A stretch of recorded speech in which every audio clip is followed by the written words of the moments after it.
Bon, ben Nicolas, nous sommes donc dans la salle de contrôle. On va s'intéresser dans un premier temps à la partie météorologique qui fait que l'antenne peut ou ne pas travailler. Voilà. Si tu peux nous en dire un peu plus sur ce que tu constates et puis nous en dire un peu plus sur ses tolérances, sur les vitesses de vent maximum que vous avez pu enregistrer.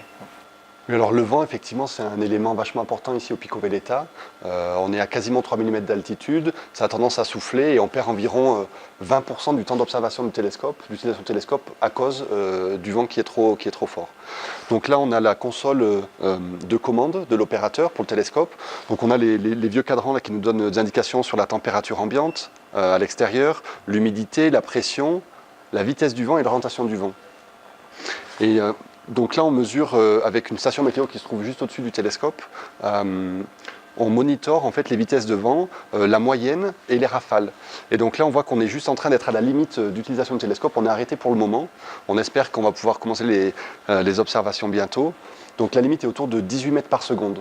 Donc c'est-à-dire que au-dessus de 18 mètres par seconde, le vent applique une pression qui est tellement forte sur l'antenne que les moteurs qui dirigent l'antenne forcent trop, il y a des courants qui sont trop forts et plutôt que de griller les moteurs, on arrête juste les observations.